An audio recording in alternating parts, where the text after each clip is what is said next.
we never even started yet, so. Call the meeting to order. Yes. Now she reminded me, just like. I just got a text from you said that he couldn't come, because he's teaching the class out there. I told you to stay. First item on the agenda. Oh, sorry. Wait. Public hearing first. Public hearing first. Oh, okay, I'm sorry. Yeah. First item on the agenda, a public hearing. We're gonna have a public hearing for the 2023 Community Block Grant Fund reallocation. So if you in the audience, citizens would like to speak about the CBDG reallocation of funds, please come up.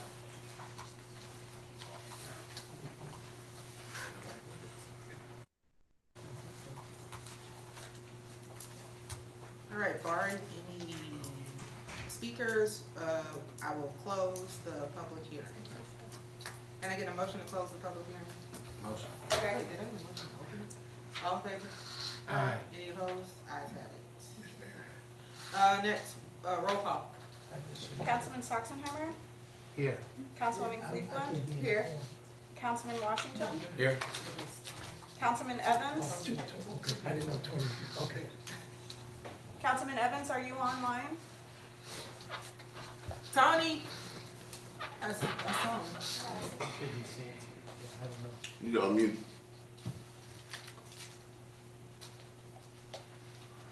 Yes, I'm here. Keep your video on for roll call, please.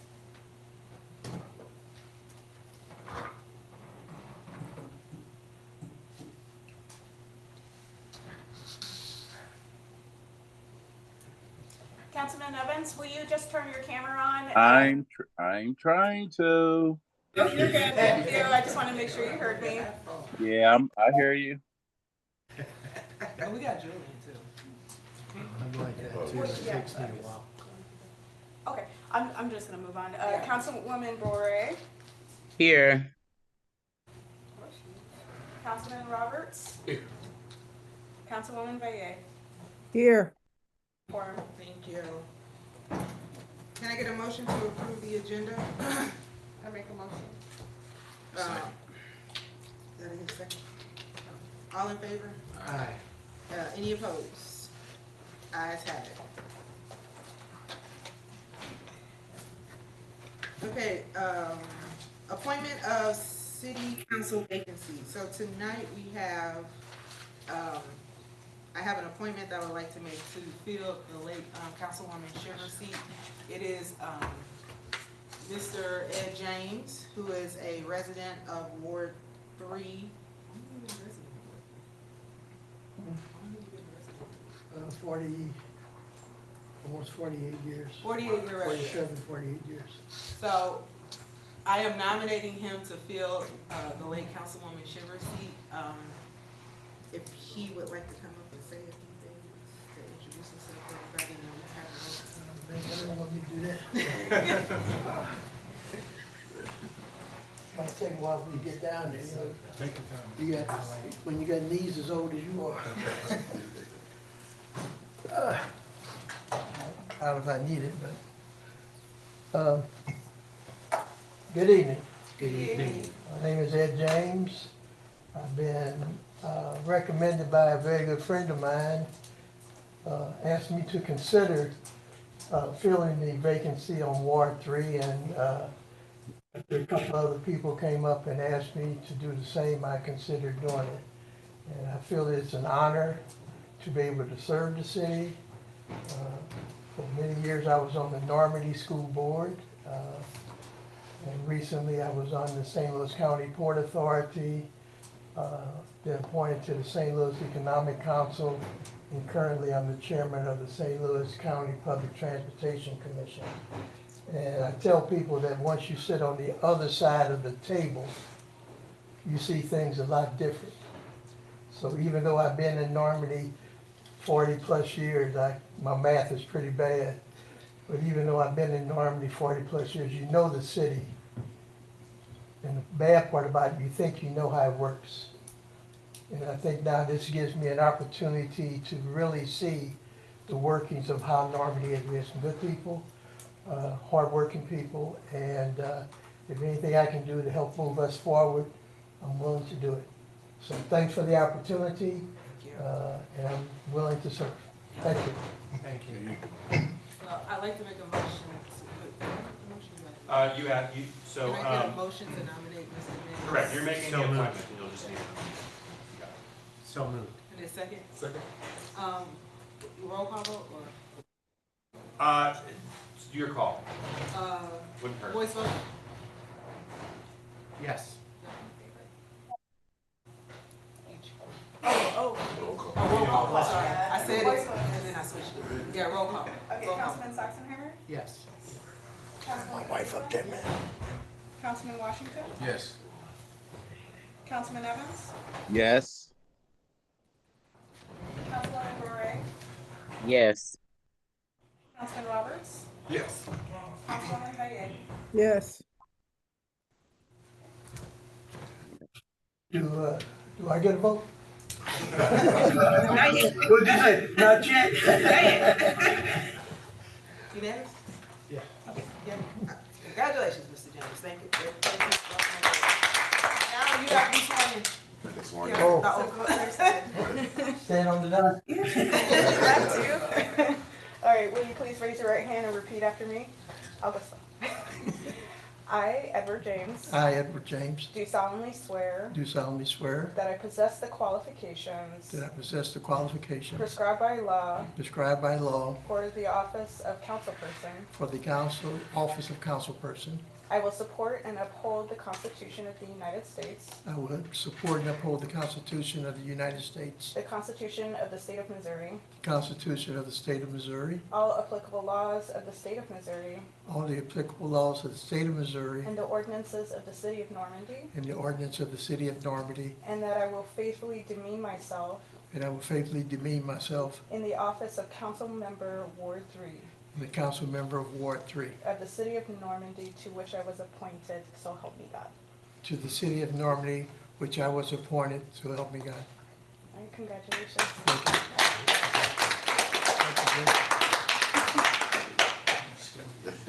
you. You started this, man.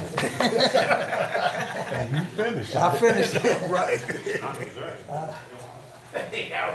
I really think Mr. James is going to be a great addition. He brings a lot of, he brings a lot of education and a lot of knowledge. Thank you, babe. I give you that. I was like, yeah, thank you. I hope you know what you did. We gonna find out. Old business, Council Bill number 25-17, an ordinance of the City of Normandy amending Title 3, Traffic Code, Schedule 4, Table 4B, no parking anytime to amend existing parking restrictions on Nokomis Drive. So we discussed this last time, and there were no changes, I see, other than the one that's still there, that we're amending. Any questions about this? I guess I'm not going to affect the vote. I just have one question. Are the streets listed on the schedule, are those all the streets that have some type of restrictions? Yes, Yeah, this is the entire schedule. and then this is the new one. The reason I asked that, because my street has a restriction, is not on there. Oh, it's not on here? Okay, so can you, I will let you know. I won't- yeah, I can won't- you email that to Savannah? Yeah, I won't Well, object. I will say it depends on what the restriction is, because there are multiple schedules with different types of parking restrictions. Yeah. So Oh, okay, it could then be on a different, but we can check that some Okay. other time if you'd like. That's the only concern I have. Any questions about this resolution? I'm sorry, ordinance.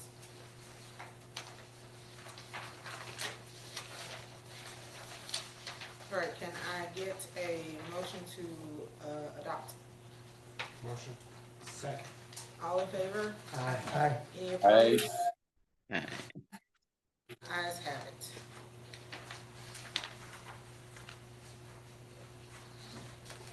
Well, if we're adopting the ordinance, then was that a motion to enact the ordinance? Yeah, Then that needs to be a roll call vote. oh, roll call vote, please. Oh, I thought that was the reading, second reading. That was the second reading. Was So that the motion? vote for the second reading? Yeah. I'm sorry. Right, was that a motion for the second reading or a motion to No, I enact? read it, I already did that one. I don't know, I'm sleepy. Okay. So If we you- good. if I need you- a motion, okay, can I get a motion? Can I get a motion? Thank you. Can I get a motion to adopt Council Bill number 25-17? Motion. So moved. Can I get any discussion? All right, can I get a motion to approve Council Bill 17, to adopt Council Bill 17? Motion.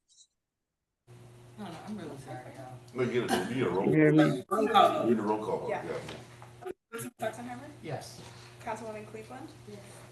Councilman Washington? Yes. Councilman Evans? Yes.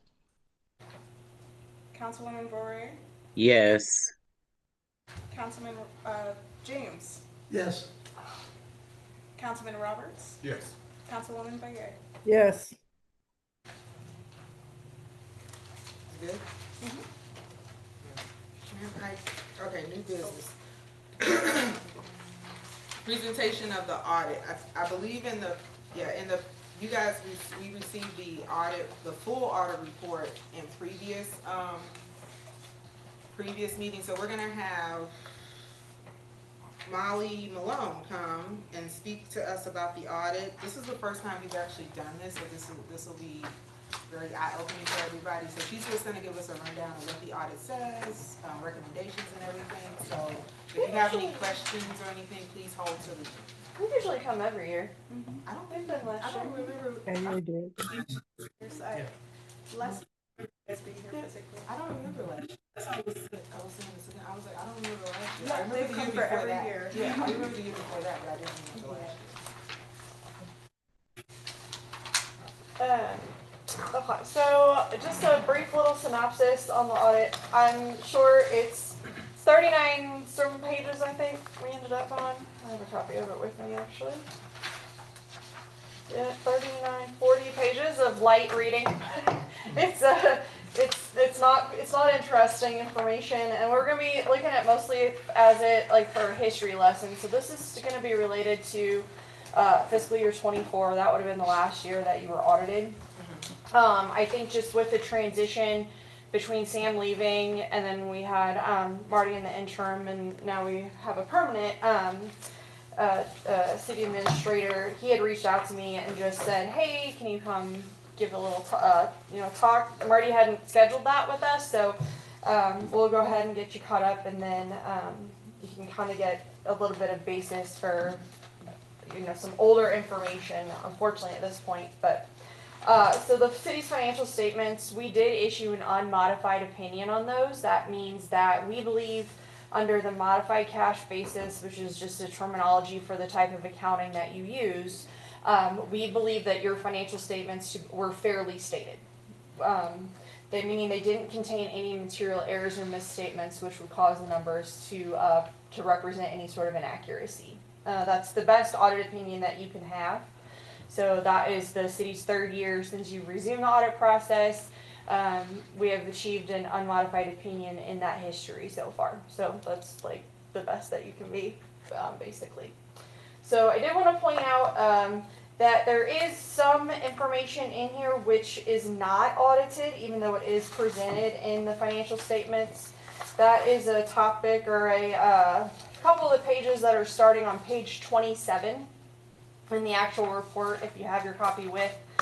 But on page 27, it's going to be a document called the Management Discussion and Analysis. That is prepared by management. So I had worked with Marty prior to him leaving to complete the document, utilizing the information from the actual audited financial statements. So even though it's presented in there, it is not audited, so our opinion does not cover that piece. However, we do double check it. So we do go through, I do read it, I do make sure that everything in here does reconcile and articulate to the actual financial statements themselves, but our opinion just doesn't cover those pages. I actually do find a lot of value in reading what kind of goes in there because it discusses the city's accounting and the transactions that have occurred in a little bit more of like a layman's detail. So it gives you a history. It talks about budgetary measures. It talks about just kind of those financial highlights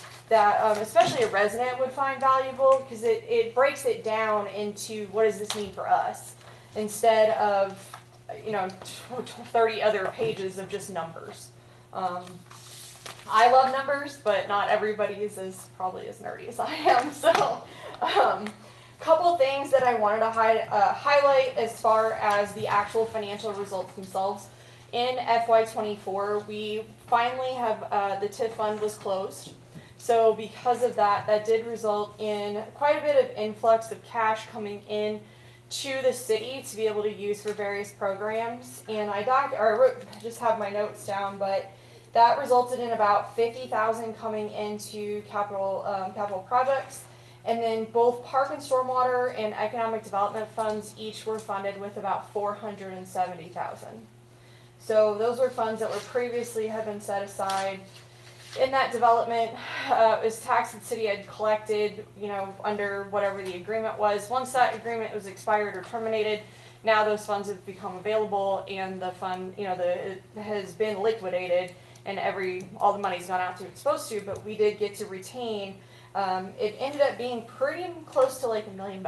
So that was quite a bit of influx that was brought into those various funds to work for resident programs. We did see a decrease in grants. Grant income is a key factor sometimes of city operations, just depending on what you want to fund. There's nice measures out there to help with roads, parks, disaster relief. There's a whole gamut of programs that are available. But we did see a decrease just because in the prior years, FY23 and 22, you were still utilizing your ARPA funds, and those were expended all in the previous year. So our grant income did go down. But there was 2 grants that I did want to point out that did have an increase in funding. The first would have been our equitable sharing. So our drug task force, basically, Department of Justice has an agreement to split forfeitures with the city. So we were able to bring in $79,000 into that program in FY24. And then there was an additional $25,000 that was receipted for the purchase of body cameras. So having those implements funded, I know police equipment's not cheap, so anything that can be implemented to help cover the cost is always a nice little perk. As far as the expense side goes, the one department that we did see an increase of expenses of that was more than twofold was parks. And the reason being is that one of the parks, which is, I'm going to probably butcher how this is sound because it has a Z in it. Is it Hellsell? Thank you. There was a lot of improvements that were done to that park in FY24, which did contribute to that cost. Sales tax overall was up about $110,000. So that's a very nice benefit. Unfortunately, it probably is derived because everything is more expensive.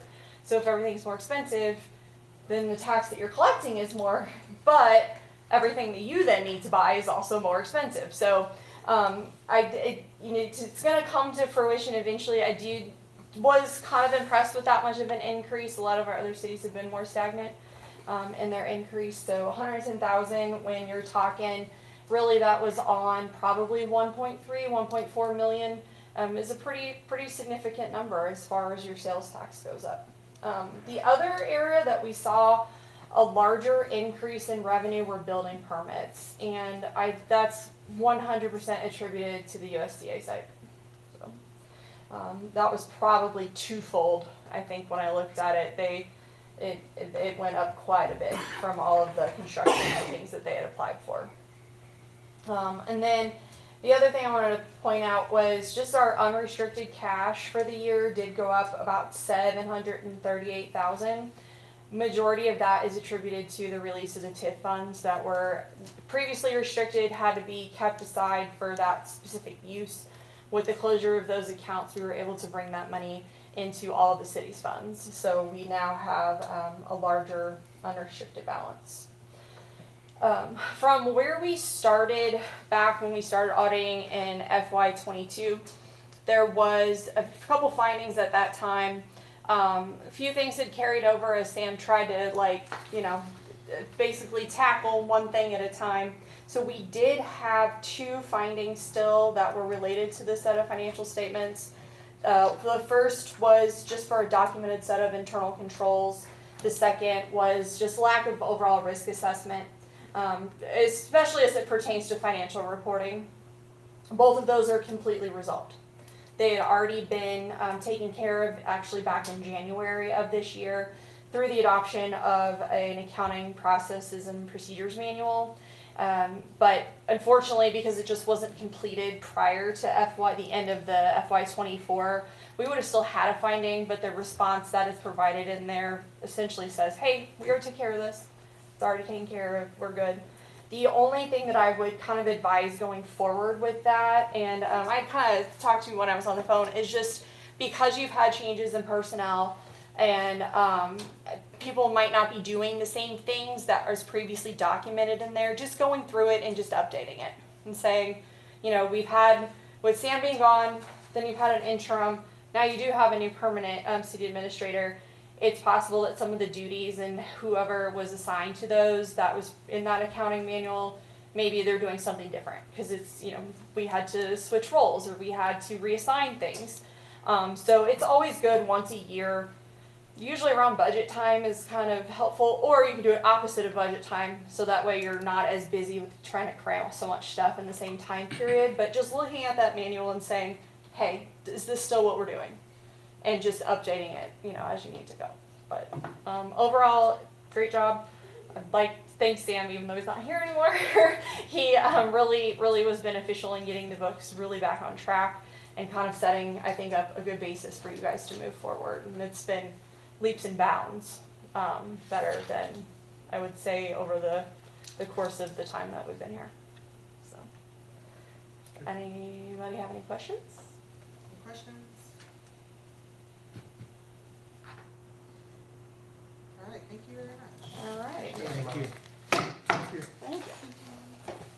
I do want to make a statement that we are in the process of either renewing their contract or actually going out for a bid to actually, you know, get our services up and running again.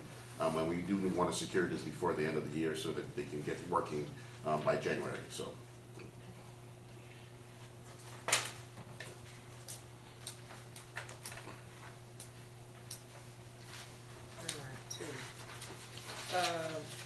Go.gov? Go.gov? All right, Kevin? It's not a resolution, but this is not number 2, this is actually the presentation. Okay. So if after the presentation we want to engage in an agreement, we could proceed, or we could table it until later, just so everyone is aware. Is he ready? She's online? He's ready for you. Go ahead, sir. Hello, how's everyone doing this evening? All right? Oh. Good. Thank you for having me. I appreciate it.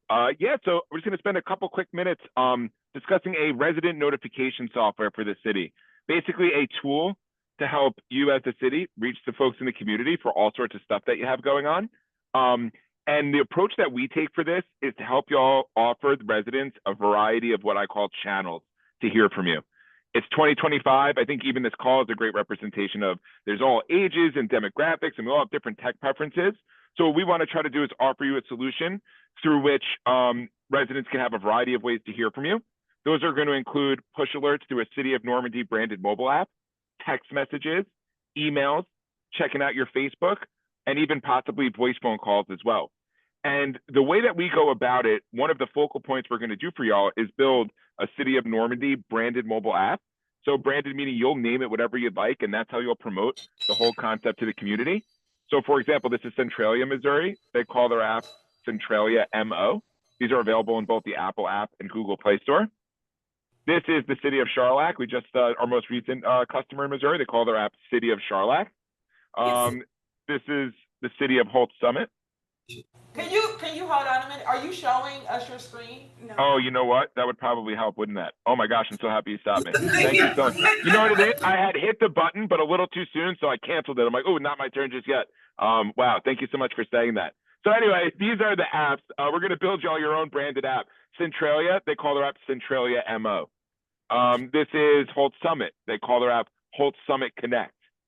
This is the City of Charlac. They call their app City of Charlac. So we'd work with you to come up with a name that you'd like, My Normandy, Access Normandy, Normandy Connect, something like that. And residents can download the app. It's going to feature a bunch of different buttons here. These are called applets. Think of it like this. It's like a little kind of condensed version of your website. A lot of these buttons are just pointing to existing web pages, basically going through the site and saying, these are the pages we kind of think people most frequently want access to, and we'll make them one tap accessible. Like here in Centralia, it says calendar and events. This literally pulls the page of the website with all the calendar of events. And then when I'm done, I'm right here. Or like maybe you'll have some sort of like online bill pay. So you have a button that says like, make a payment, and it loads that bill pay portal nice and neat. So just a cool byproduct of our notification tool. You're going to get your own app. And if nothing else, to be a nice little informational tool, if you live in the city for some common information that you might seek. But the main reason they're going to have it on the device is it's one of the methods through which they're going to receive these alerts and updates from you. And just to give you a quick streamlined view of how this all works, essentially, folks on the staff side of things will be able to create any sort of messaging that you want. So for time's sake, I've kind of pre-written a road closure here. So staff will be able to, you could push out water shut-off updates, weather events, seasonal items, events in the community, anything y'all want. This is just an example. And you'll be able to write all these messages up and then send it to a variety of places at once. So it's going to be very efficient on the staff side while still offering a nice variety of residents. So this is showing me I'm going to be able to create this message, send it out via push alert to anyone that has the app on their phone, Apple or Android. Email, maybe some folks do want to hear from you, but would prefer to have this dropped in their email inbox. Text message. So we're going to get you all a local phone number to promote. Someone could literally just text the word join to it. They're going to get this message in an actual SMS text. That same phone number, if you'd like, can be dialed, and voice would say press 1 to opt in. That would opt you in for an actual phone call describing this message for me, and also share it to your Facebook page. So I'm going to hit send and send this thing out and show you exactly what it would look like for your residents. So the first one is the phone. So let's say I was going about my day. I've got your app on my device. I see what would be your app name, your app icon pops right up on my phone. In this case, telling me there's a road closure. I literally tap on the push alert, and that's an example of what that one will come out looking like for the resident here inside the device. So that's your first channel. The second channel was an email. So if I had my email address with y'all, I got this exact message in an email. Would look something like this guy over here. Let me pull this onto my screen. There we go. So this is an example of the email. So we use the headline as the subject line. Everything else loads here in this template, nice and neat. We did the text message. So let's say I had signed up to receive text from y'all. Here's my actual phone line. You could see here I have a new message. The way that we do it is no matter how long of a message that we wrote, the resident just gets it as one nice, neat text. It's always going to have the name of the city, the message headline, and then as much of the tagline as we could fit with this little link. And if I am interested in reading this message in its entirety, I can click the link and it launches a completely web-based version of this message, publicly shareable, publicly accessible. And then it also pushed it right to my Facebook page. So if I go here to my Facebook page, I'm gonna go ahead and pull this guy up. This is my little fictitious demo Facebook. You can see it made a nice post for me. It puts all of the words from the post in here. It curates a nice little image for you with the message headline, the tagline, your agency seal, and any images in there. And then always also includes this link. So if I wanted to read this more kind of, uninterrupted, I simply click on the link and I'm back to that publicly accessible, publicly shareable version of the message. So we try to make it very easy as a resident. If I catch something from you guys promoting the app, I download it on my phone, open it one time. That's it. I'm getting everything you're sending. I catch, hey, text join to this number. Boom, I'm getting the text message. If I don't follow you on Facebook, if I follow you on Facebook, I'll see these there. For the emails, we can give you a little widget for your website so someone can just punch their own email address in and get themselves signed up. So our goal is make it super easy for residents to hear from you. And then on the staff end, make it super easy to write a message and then, disseminate it to all these different places at once so everybody kind of gets what they need. And that's essentially how it works. So I'd love to have more time available here to open up if you all have any questions. Any questions? I've got a couple of questions. Sure. So when you're talking about sign up, can the city pre-populate people whose names and numbers we already have? So the short answer is yes. Like if you all have a list of email addresses, you can give those to us. We'll port them in. For the phone numbers, ma'am, if they've already said to you, given you that phone number under the guise of we want to hear from you on like updates and stuff, we can just port them in and they'll be there. if they haven't yet, the way it works is we'll import those numbers and the software will text them, for example, and go, Got hey, it. do you want to opt in for alerts? It'll say yes. And then the folks that opt in will get them going forward. Absolutely. Okay. Is there any integration with existing computer systems and platforms that the city already uses? Like housing databases, or are there special things that can connect? Obviously, the police, if there's a situation, could use this to get people's attention, like, God forbid, any active shooter situations and that sort of stuff. But again, that would just be to those who volunteer to use this, right? Correct. We're in an opt-in approach, ma'am, and it's a great overall point that you're making. The rules around the opting in and stuff are getting more strict as this is becoming more common. So even the service we built it on, when we import the numbers, we have to do that indication of like, they've already said they want to hear from you, or no, they need to like opt themselves in, like due to some of like the law, like guidelines around it. But you're correct. It's an opt-in approach. Okay. Yes, ma'am. Great question. I What have about a- the integration with existing systems? Not currently. If you can export contact data out of there, we could do that import, but we're not directly speaking with other city systems at this point. Okay. I have a couple of questions. One, in order to use this, does the resident have to, you have to have their approval to use this app? And what is? Well, they would have to opt. Oh, I'm sorry, sir. Go ahead. I'm sorry. There's a delay. You can finish. Sorry about that. My follow-up is, what is the cost to the city, and is there a cost to each individual resident? Sure. I'll take the first part of that. The residents, sir, that's what Victoria and I were just discussing, is that the resident will have to opt in some way, shape, or form themselves. So we can't just put them in and say, hey, you're going to hear from us. So they would have to either download the app, or if we import their phone numbers, the software is going to text and say, hey, do you want to get updates from the city of Normandy? And they'll, give a yes or no. So it's always going to end up ultimately, sir, being up to the resident if they do want to hear from you or not. We're not doing any sort of like overrides or anything to get to people that have said they don't want to hear from the city. And then regarding the cost, there is no cost to the resident. All of the resident parts of this, the app is free for download, getting the text, there's no cost to do that. The overall contract value for the city is exactly at an even $5,000 annually. And that's going to get you all, a bunch of credits to send the text messages on, and then unlimited sending through push alert in the app, email, and social media sharing. And we're a 1-year commitment at a time arrangement. What is the security on the system once a person gets on the app? Is there some type of security that their number is not leaked or passed on to another vendor? Sure. So 2 things there. One is just in terms of general security, we only work with local government. We have about almost 600 now municipal customers. So we have certain like just baseline standards that we have to adhere to anyway, just to do business in the space. For the end user, like as a company, we never sell or repurpose your data. You own all of the data, including the numbers collected, the messages you send. We're just storing it. We'll never take that to any sort of third party. So there's no worries there. And we've never had any sort of like hack or breach of data type of incident as a company as well. Does each city, oh, sorry. Once you get a resident to sign up, is there some type of notification or some type of a training video or something just to basically make them alert that there is this system out there? Yes. You can use it? Yes, sir. Great question. So part of the standard rollout of this is the marketing aspect. So we're actually going to do a marketing call with like the folks from the inside the city offices that will be using this.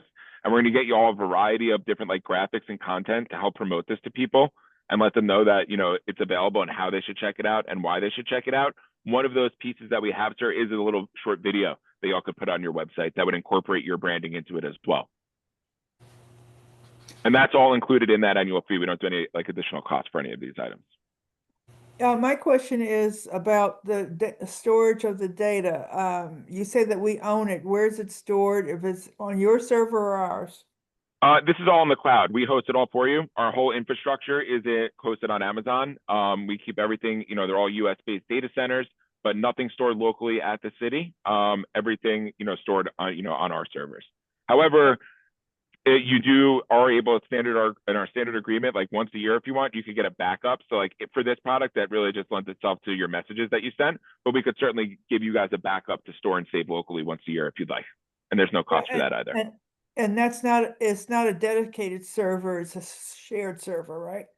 Well, our portion is dedicated. So like, for example, when y'all go on, you know, pick a big company that you use, like a lot of things we use are hosted with Amazon, like that's the cloud infrastructure, but we're not Right. sharing our tenant in that infrastructure with another company or anything like that.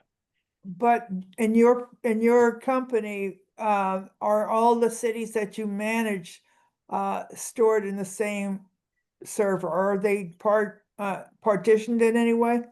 Partitions, correct. Okay, A multi-tenant database. got it. You must have spent some time in tech, ma'am. You can tell. Little bit. Yeah. Really cool. Great questions. So that 5,000 annual, that's a limited amount of text messages, correct? Not unlimited text. It's unlimited. The digital channels are unlimited, push alert, email, and the social sharing. Text messages, sir, carry a cost to send. So we have to operate those on a credit system. So for the quote that I had over to y'all, if I'm not mistaken, we had you up at 40,000 credits. A credit is either a singular text to a resident or a singular call. So let's say, for example, let's say you had 500 residents signed up for text messages and you wrote a road closure and sent it through that text channel. That road closure send would use 500 of the 40,000 credits. The credits don't expire and they carry over. So let's say, for example, in year one, you use 25,000 of them, still building up your user base. You'd carry 15,000 into year two and get a fresh 40 on top. And that rollover just keeps happening with no sort of in perpetuity, with no sort of accrual cap. So it rolls over if you don't use it all. Yeah. Correct. That's exactly correct. And you can, that rollovers keep happening year to year. And there's no, we don't say, hey, you've reached your maximum rollover. Like, you just keep rolling them and rolling them. Essentially, if you purchase them, as long as you're using the service, they're yours to use. And what if you go over? Great question. So if in a given year you happen to run out, by the way, in the software, just so y'all know, like as a company, we're not like playing got you with the credits. Like we don't have a vested interest in you using them slower or faster. In the software, when you go to send something, if you're using the text channel, it's always going to gray out the send button and just have you can like just acknowledge that, hey, based on your subscriber count, this message send would use this many of your whatever it is remaining balance that you have. If in a given year, sir, you are going to go over, you can go into a negative balance to send. So we're never going to stop you from sending a message. And then we would reach out to do either a one-time reload of credits, depending on where you're at in the year related to your subscription renewal, or do a, hey, we'd like to adjust this and have this be our annual amount going forward type of situation. We would essentially just work with you on it. And one of the things that we like about our approach, for example, is you're not putting all your eggs in a texting basket. Like I pulled folks, moved folks over from other solutions where that happened. And as it grew, their commitment fiscally just got so much larger because that was literally the only way for people to hear from them. We hope that with the option for the app, with the push alerts, the option for the socials, the email, we can disperse the subscribers a little bit. So you're not just sitting there going, our only way to reach people, you know, is in a text. And the platforms that we can use are the standards: Facebook, Instagram, whatever Twitter. channels. Nextdoor, is that one of them? We have Facebook, Instagram, and Twitter. Nextdoor won't let us. They're very closed Yeah. off as a platform, so they don't have the APIs, but we do Facebook, Instagram, and Twitter share. That's correct. But individual people who get those messages could share them on Anywhere they want. Right, gotcha. Yes, ma'am. You got it. Kevin, I have a couple of questions. Kind of piggyback off the server piece. So you mentioned AWS, and we saw the issues that happened on Monday. Is there, like, I know everybody's kind of questioning like backup servers or anything like that. Was that a big hiccup for? We actually saw no service disruption from that, which was awesome. Yeah, these ginormous multi-million-dollar corporations scrambling, that actually didn't affect us due to the way we actually set some stuff up internally. I was actually asking our head engineer about that the other day because I was like, wow, I couldn't believe we didn't have anything crazy happen from that. The short answer I have, sir, I am not by no means a hosting genius or guru. If anything, to me, it exposed that we live in such a digital world. I think we're all probably a little naive to how reliant we are on these things, even on our own personal phones and stuff we use. So we can't like back up Amazon's full data center, unfortunately, but you know, Amazon and Microsoft, if one of them go out, probably half of all the applications we all use on a daily basis would be in trouble. So that's unfortunately the best answer I have is we try to plan for the unplanned as much as we can. Speaks a bit to probably the times that we live in. Very cloud reliant for sure. That's fine, Kevin. What about your support? Is that like 24/7? Is it? What is your? We have an emergency support line that like a cell phone gets passed with folks. We don't staff our office obviously 24/7, but we do staff the office early East Coast to late in the day West Coast hours. I'm actually in the office currently. It looks like I'm on a beach, but not true. And we have folks sitting behind me in cubes and the support team's ready to go because we do work nationwide. So if you call to get someone, you would. This product transparently doesn't lend itself to a ton of support calls. We do unlimited support, so you have access to it, but it's really just creating and sending. It's a very straightforward usage type of solution where we, for example, have other products here that are a bit more complicated, lend themselves to more support calls. But if you need it, it's there. We have people in office. It's different throughout the week, but you know, for Central Time Zone, up until like probably 10 p.m. Central most days, I would say on average. So for the most part, folks find themselves well supported, I would say. And Kevin, what is the turnaround time? Let's just say if somebody called or sent in a support issue, how long does it take? Well, it depends what the issue is. Like you're getting your call addressed immediately. A lot of things like, hey, I forgot how to send this. I want to add a picture in my message. I don't know how. We're just going to do that while we're on the phone with you. You know, if it's like something that's wrong or broken in the software, hopefully we would already have known about it. If that wasn't the case, the severity of the issue would dictate the timeline, and we do have like a standard level. But for the most part, sir, most things are handled within 24 hours. It's rare we get something that takes outside of that timeline. But for this product, most of the support calls are more training related. Hey, I forget how to do this. I'd like to know how to do that. And that's going to just be handled on, you know, on the same call when you reach out. Perfect. And my last question, Kevin, is what about planned maintenance? Like, do you guys have outages, and what time is that? And how do you guys? We do not. We do not. Nope. The way we kind of have engineered everything and set it up, if I think like last year, once we did that for something major we were doing, and we do it like, you know, at like 2 a.m., you know, on like a Saturday or something like that. But we only had to do that once. That was something bigger we were doing. For the most part on this, we're not like, hey, schedule maintenance Fridays from, you know, 11 p.m. to 1 a.m. These things are all just happening without any sort of disruptions or downtime. Thank you, Kevin. Great question. Let me ask about this. The geo-targeting is where we would put the parameters of say the city limits, right? So the way this works, ma'am, great question. So when users are using the software, they have an option, it's not a requirement, to essentially associate with their account an address of interest, typically your home address. Clicking here would literally load a map of the city, and then we could import shape files, ma'am, if you'd like, with like district boundaries and stuff like that. Or you could just freeform draw shapes, and it would allow you to do a targeted send geographically. So we could do it by ward. In theory, yes. If you have those shape files, we could pull those in there. That's exactly correct. This is set up by mobile phone usage and not household, correct? Well, this is based on someone who said, I want to hear from you guys, going in there and entering an address of interest for themselves. It's fueled off of that. So it's not like based on, we're not like getting any back-end subscriber data. We're not doing a reverse white pages lookup. It's based on the targeted send is as good as the info that's fed into it by the users, essentially. Right, In that there's a telephone call yeah. available too, right? So could those be sent to landlines?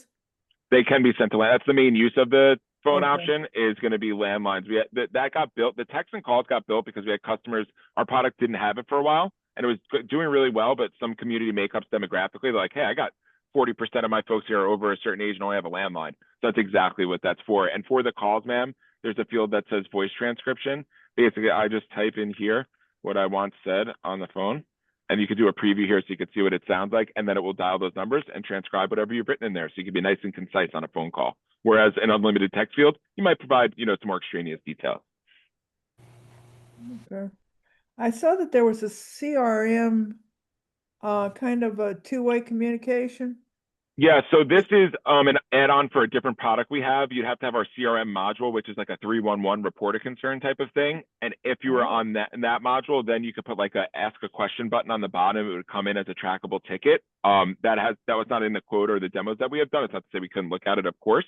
But that's what that one is for. But like when you all roll this out, you wouldn't see this because you wouldn't have the CRM module as it stood currently. But that is something you could grow into, or we could certainly look at. Okay. So technically, this is just for notification for the citizens. That's exactly what it's for. It's exactly it. Yes, sir. The citizen has a complaint, they couldn't use this app to, say, notify the city if they had any issues. Not for what we've discussed. We do offer a product like that. but I haven't like demoed it with the city staff yet or anything. But again, we certainly could, just that's not coming into today. Just keep it on the same page. So this Or- doesn't, so this doesn't include CRM, code enforcement, or permitting and. No, ma'am. Those are just our 4 products here at GoGov. We're today looking at the resident notification product. Do phone calls count as credits? Yes, ma'am. So that's the credits are only your text and calls. The digital channels are unlimited. And it's not because we're being sticklers. Again, it's a cost for us to purchase the methods to send the text and to make the call. And that's what the credits are reflecting. And then do you guys provide, like, if, let's say we give you a telephone number and like it's disconnected or the person no longer lives there, like, do you guys do any maintenance that would scrub numbers that don't work or numbers that are incorrect? It'll show failed sends and we can like show you them and you can remove them. The person doesn't live there. If someone else lives there, they'll get the call and they would have to opt out essentially because the system just sees it as a phone number. And then is that, let's say that we send it to a number that doesn't exist. Does that count as a credit even though it was not? It will not. It's only going to credit your delivered. That's why this would say estimated 5 credits because it doesn't know the deliverability just yet. And you probably can't see this very small text, but the confirmation of my send is saying an estimated 5 credits based on my subscriber count, but it'll only use a credit for a successful send. But to clarify the mayor's question, do you remove that name or does the city remove that name from your? It's not a name search, it's a number, but the city would remove it in that count. We're not going to remove or scrub your subscribers for you. We just don't want to pull anyone out that shouldn't be pulled out, but we'll certainly train you on where to see that stuff and, you know, where you could, you know, pull those folks from the list. Any deletions or additions should come from the city, correct? One more time, I'm sorry. Any additions or deletions should come from the city? Will only come from the city. That's correct. We're here to support you in using it, sir. We're never going to like act on the city's behalf in any way, shape, or form. So Does the product come with built-in reports? This module does not offer reports. The way we track, the reason we haven't done it yet, we actually have a whole epic of work scoped out for it, Victoria, is that it gets a little tricky. We only work with government. So like the app would have to ask to track, and then it's like a barrier to download because people don't want to be tracked by their governments. That's what's like stopped us from going in there. So the way we track adoption is by giving you app download numbers, number of email subscribers, and number of text and call subscribers. That we have that basic data, and that's how we access or gauge adoption currently. Yeah, I was just thinking in terms of, because we not have the CRM, there's no response possible from the person. So we couldn't count that. Yeah. So That's correct. This is designed a one-way. Yes, ma'am. Like on purpose. And that's how most people want it.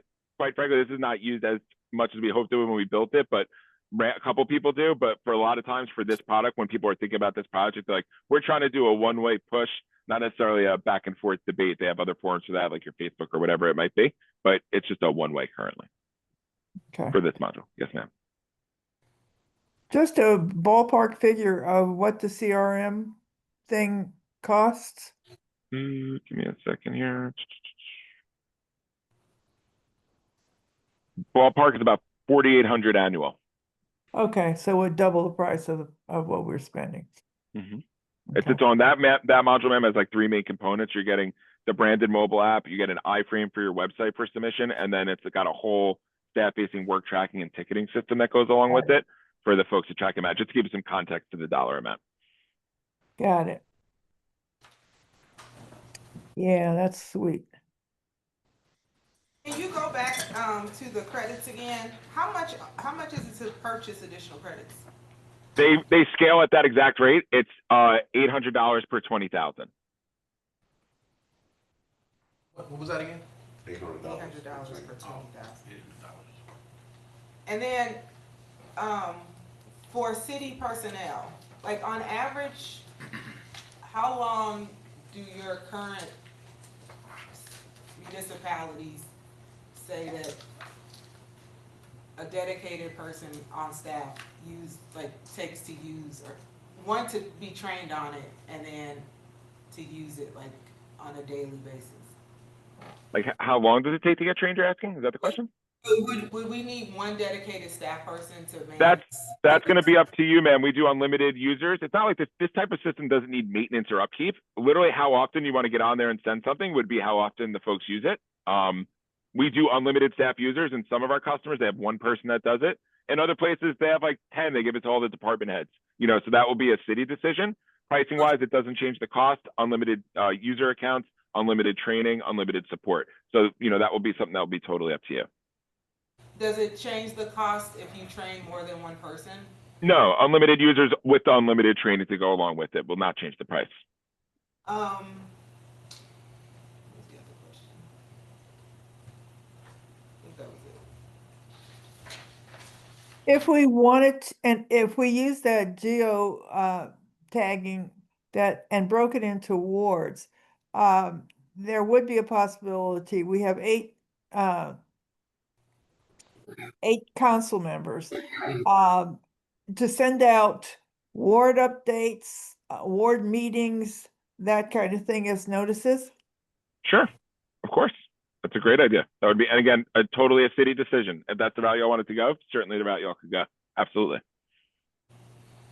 Are there ways to restrict like admin services? Or either you have access or you don't have access? Is that how it works? Correct. Okay, that geo-targeting, if you got it broken down into wards, and say, for example, if I wanted to send something to my ward, would that count towards my credits for if I send a text, or if I send, well, it only count if I send a text, correct, or a phone call? Correct. So if I send it by email. Push alert, email, and social media share, unlimited, send all day. You got it. And wouldn't touch your credits. The credits are only for the actual SMS text message and the phone call.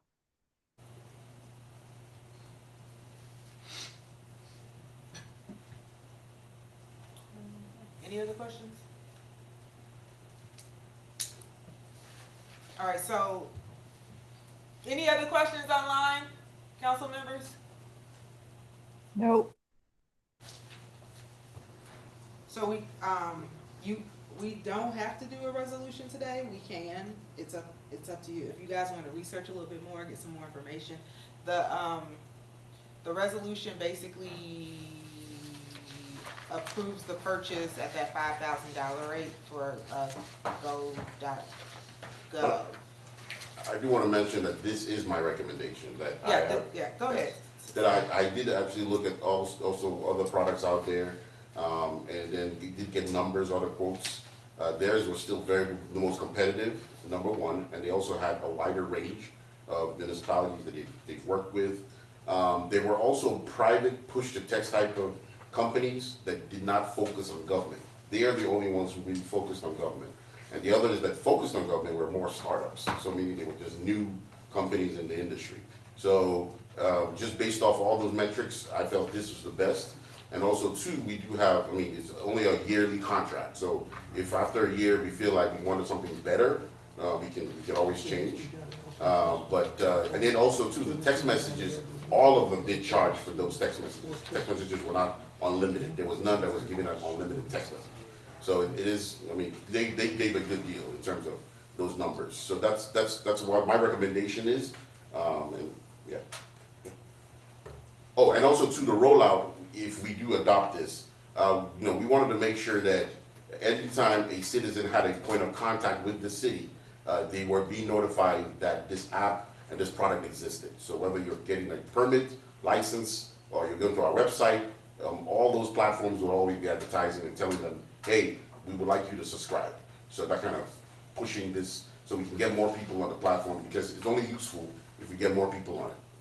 But if a citizen or resident has a question of the city that they need an answer, we cannot use this. You cannot. No, this is only for notification. Only for notification. Yes. So, he still has to do that verbal come up and see and Or call, talk to somebody or else. website.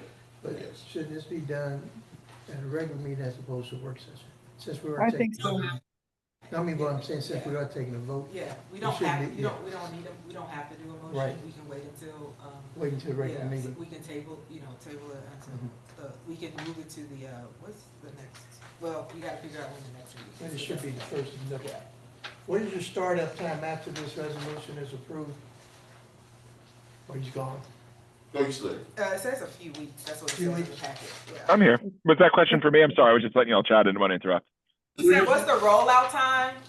From yes, let's do it to something live, ready to go, 4 to 5 weeks, maybe 2 hours of y'all time all in. Not a heavy lift to get going at all. Okay.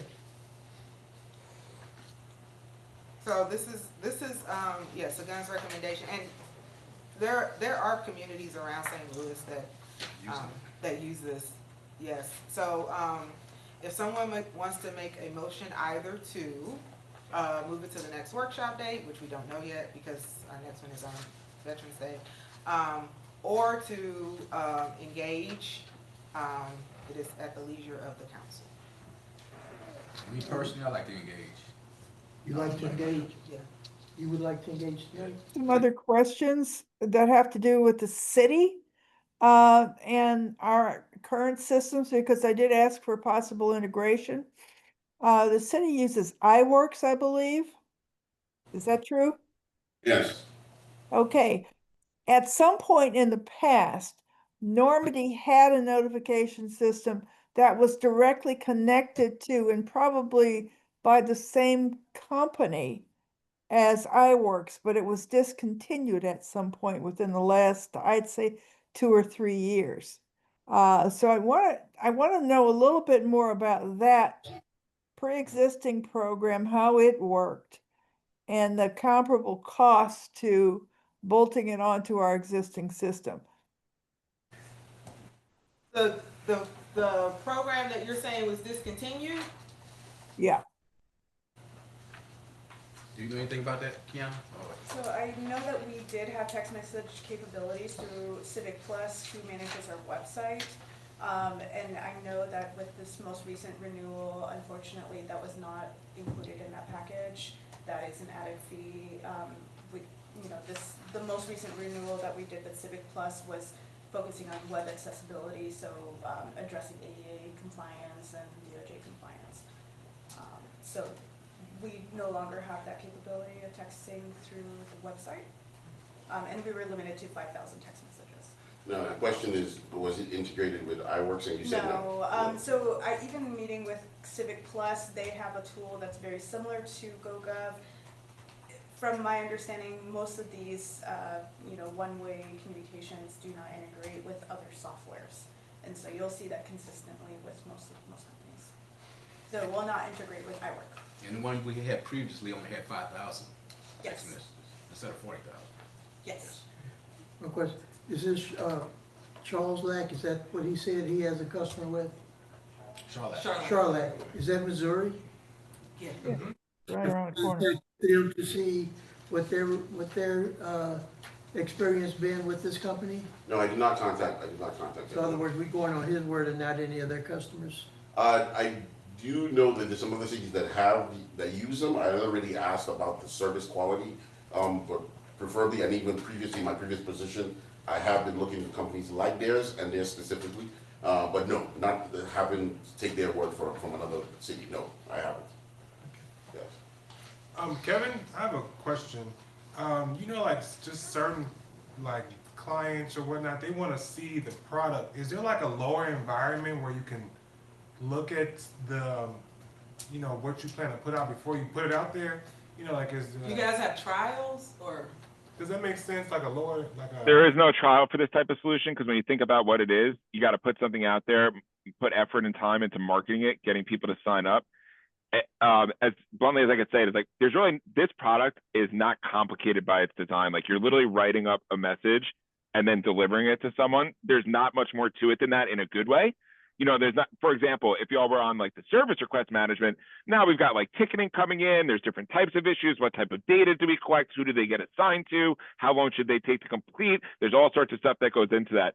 This one just doesn't lend itself. We don't do test environments anyways, but for this product, even if we did, I just don't even see how we could have one, only because to write a message is literally like writing an email. You give it a title, a tagline, and then you pop all your images in the body. It's like a little Microsoft Word type editor. So that's just some reasoning as to why that's the case.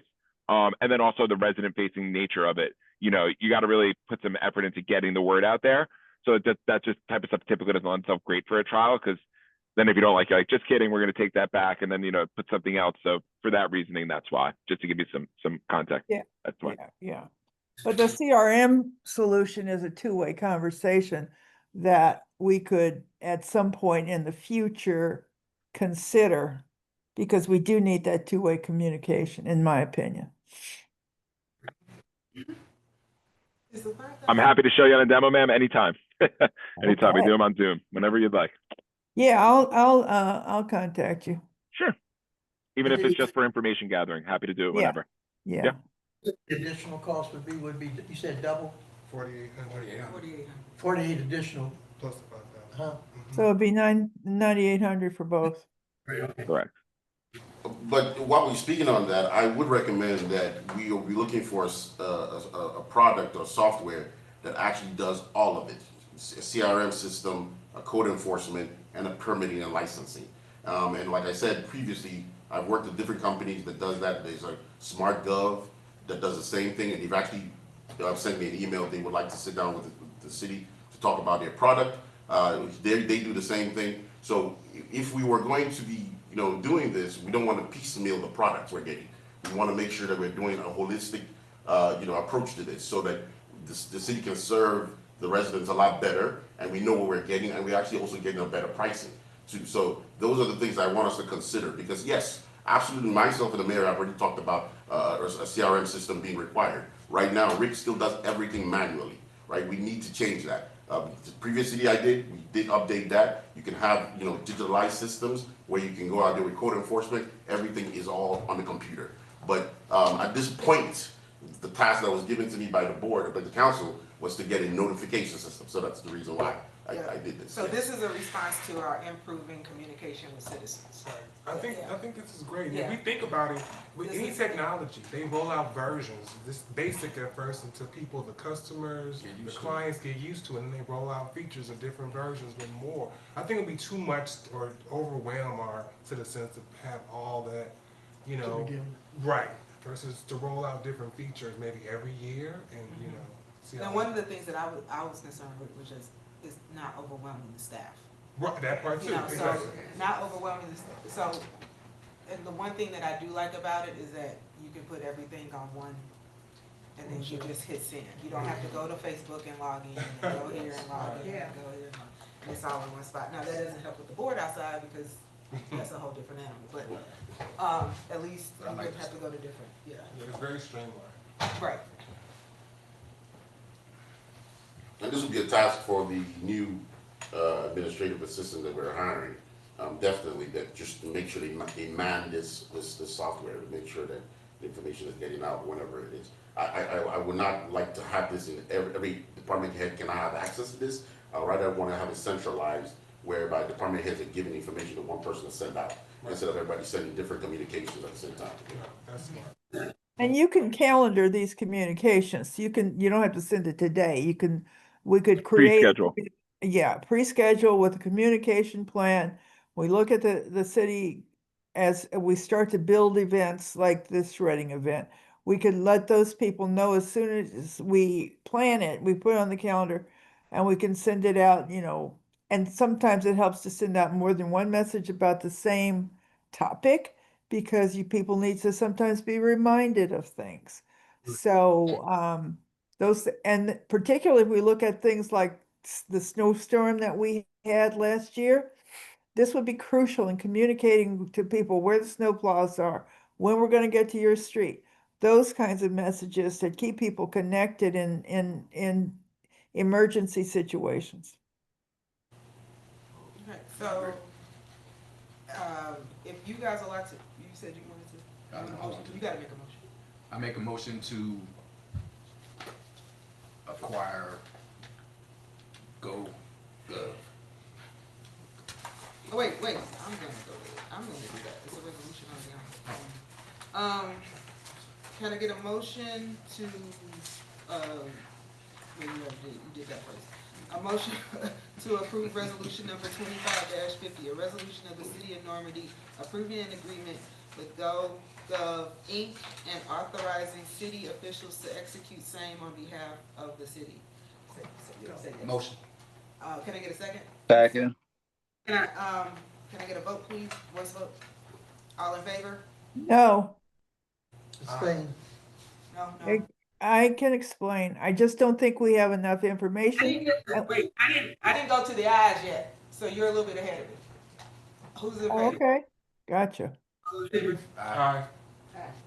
Let's do I'm gonna do a roll call vote, because I can't tell. Okay.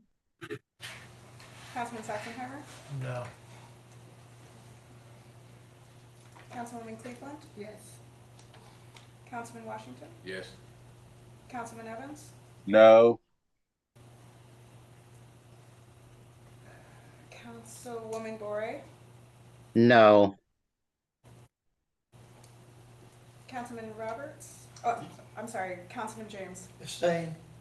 No? Councilman Roberts, Abstain. Yes. Yes.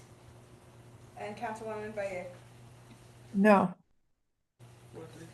I'm just asking that we wait.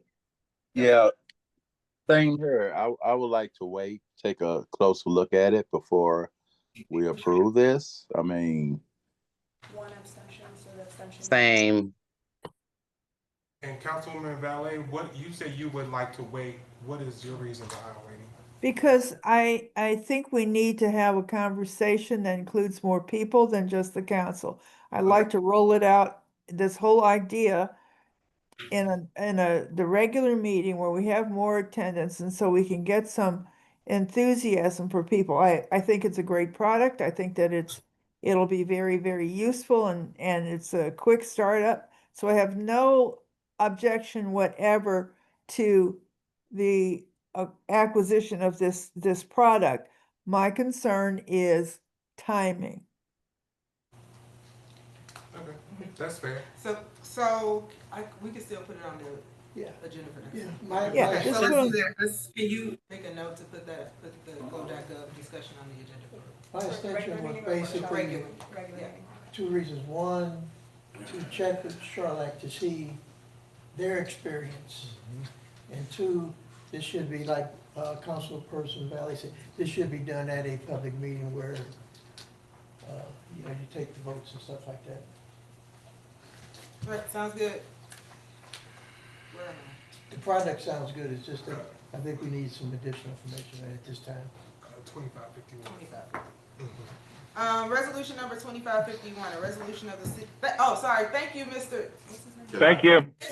Appreciate you guys. Have a good evening. You'll be here Thank you. for us one way or another. You did a great job. Thank you. I wanted to watch the demo. All right, Ms. Molly, thank you so Thank much. you. Thank you for that. Resolution number 25-51, a resolution of the city of Normandy allocating program year 2023 community block grant CBDG funds for street reconstruction projects. So these are the same funds that we allocated before, we have to reallocate again. Yes. Right.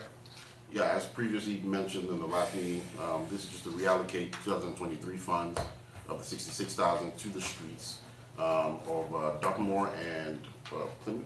Parkchester, so, yeah.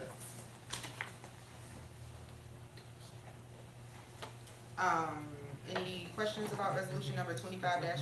Are these funds restricted to any particular use, or they can just be Street used for improvement, so, street improvement, street improvement? Yes. And they carry it from year to year? yes. Okay. So we don't have to, I mean, we can do it internally without going and checking to see if it's kosher to change it like this? What do you mean? Well, we're still gonna be doing it street by street though. It's just the calendar year that you're changing, correct? So we have funds, but we couldn't use them where we, in the area that we wanted, so now we have to Change the area. Yeah, There's no problem in doing it? yeah. Okay. That's no question. All in favor? Aye. Aye. There was no motion. Oh, can I get a, I think I just said, can I get a motion to approve resolution number 25-51? Make a motion. All in favor? Oh, wait, can I get a second? Aye. Sorry. Need a second. Second. All in favor? Aye. Aye. Aye. Ayes have it. resolution number, wait, is this my presentation now? No. No, Oh, police department. Who was coming for this? Larson, he's on He's there. on. This is the Blue Shield, the $55,000 that the police, received from, the Missouri, the state of Missouri, or $50,000. The Blue Shield. Good evening, Mayor. I'm here. I can speak to that if you'd like. Go ahead. Okay, so I believe you probably all recall previously we had applied for and received designation as a Blue Shield city based on the fact that Normandy has contributed a lot to public safety and supports its police department. So as a result of that, we, along with the other Blue Shield cities, were invited to apply for a grant for funding for equipment and training. So we did put together a grant proposal that was submitted. The big things that we pushed for were modernizing some departmental technology, especially with Windows 10 going end of life. We have to replace a number of computer systems to ensure that we can keep up with the need for additional security parameters. We also put forth a goal for acquiring additional road and pedestrian safety equipment. A lot of that had to do with public safety in terms of power outages. When we have signalized intersections that go down, part of our proposal included 20 standalone stop signs that we can put at all of our signalized intersections so that we don't have wrecks if power or anything goes down. In addition, pedestrian barricades, things like that. And last one was investing in some additional pursuit intervention tools. Those are the stop sticks because I think we all know that pursuits being what they are, they're dangerous. So the faster we can resolve pursuits, the better it is for everyone. So we did put together a proposal. We did submit it. It was approved, and we were awarded an unmatched funding contribution amount from the Department of Public Safety for $50,000. So in order to do that, we do have to have the approval of the council to allow the mayor to sign off on those. We are on a deadline just because it has to be done by the end of the month.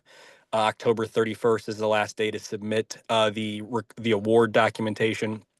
So that's what this resolution does is it allows the mayor to sign and accept that award on our behalf.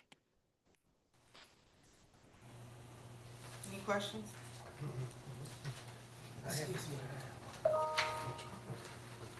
Can I get a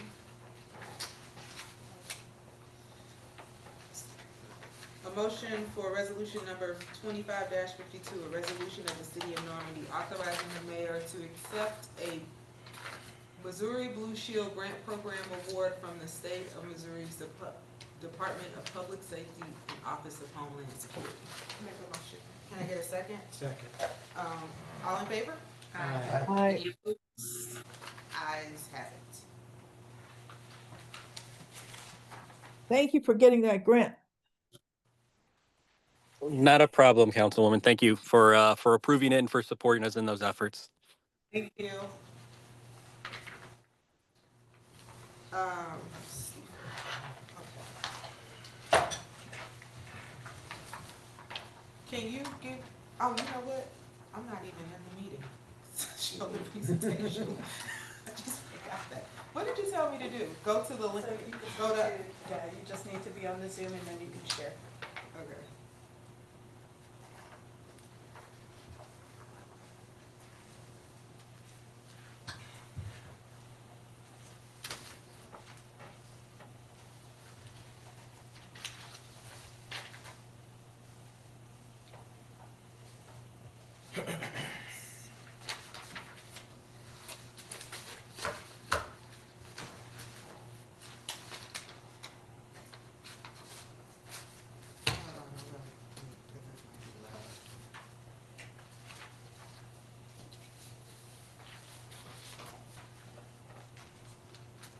You see me?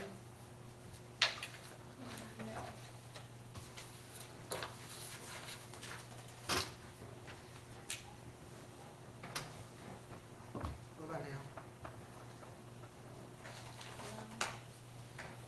Are you using the right link or?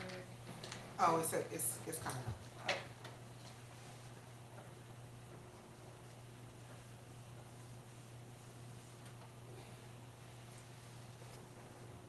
You see me?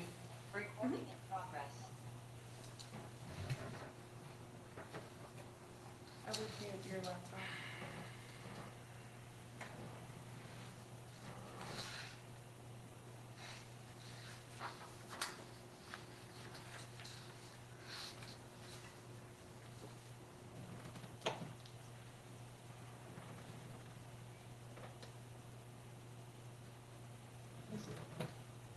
Okay, so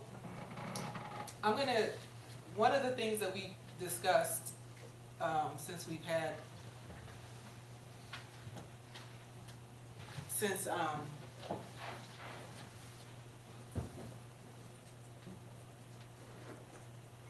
sorry, since I can remember, is improvements, right, to our streets and what are we gonna do about the Sinclair station and what are we gonna do about this and what are we gonna do about that.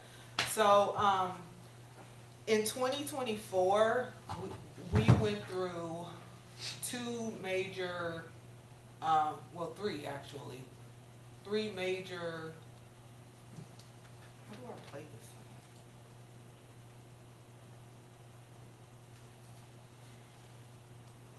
Oh, there, I see it.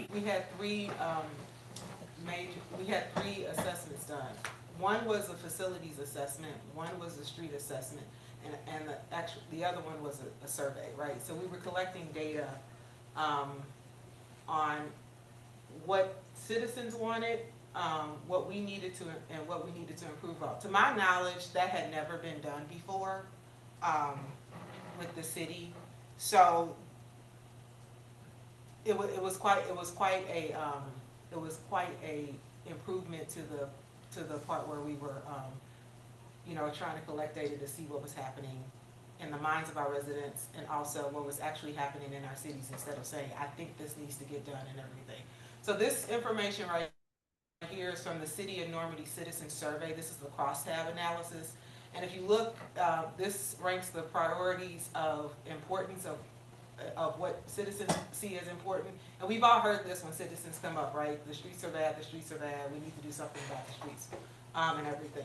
So if you look, this is a breakdown of in what ward people have distinguished that, oh, the streets are bad. So road resurfacing and street maintenance was the #1 priority that people wanted to see taken care of, right? Then it went down to public safety. People thought that was important.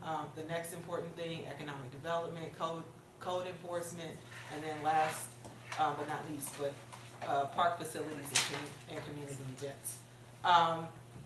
Things that we've also heard in our meetings about speed humps and, how are we gonna stop speeding? How are we gonna do this and how are we gonna do that? This needs to get done, and that needs to get done. So from our property, our facilities assessment, this is for, this is for Public Works. So in April of 2025, that's also when this report was done, the recommendations over a 10-year period were resurfacing of the gravel roads, replacement of the electric panels, which we actually as a council passed a ordinance for, but we actually ourselves have not changed our panels in any of our buildings. So that's kind of that's an important thing, right? Repairing properties, repairing fences, the facade, corrosion, also replacing water heaters, and things like that. So this is just for Public Works, and this is just over a 10-year period. And if you guys remember the report, there was a fair to poor condition rating on our Public Works facility area. Over the next 10 years, with all the repairs that we would do, considering 3% inflation, it would be $14,000 to complete that over a 10-year period if we just piecewise it together. That is not giving us a new facility. That is just fixing what is broken and what needs to be repaired and what hasn't been repaired over time. So then there was a chart in there and it broke down over the 10-year period. So if you see, it starts off with, I don't know if you can, I don't know if I'm being able to make that bigger.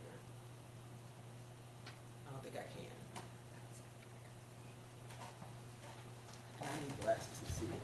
So it breaks down for every year. In the first year, from this chart, if we follow the plan that the facilities assessment laid out for us, this year alone, we would be spending about $40,000 on repairs, and then next year would jump up to 156. If we left everything along in 2027, and we just did everything in stages as it needs to come, with that electrical panel being the first thing. That's the estimate of that $214,000.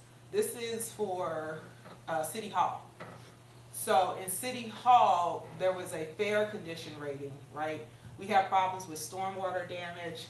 This actual assessment is a spot check assessment. One of the recommendations that they recommended was actually having a structural engineer come in and evaluate the cracks that were in the CMU walls. Also, the roof is in fair condition, but we know that shingles are coming off and everything, and at some point it's going to have to be replaced. Again, that electrical panel is in there. We need some tuck pointing done, windows everywhere, asphalt redone, and things like that. So over the next 10 years, if we continue with just the repairs, this is not for a new City Hall, with 3% inflation, it would be $1.8 million.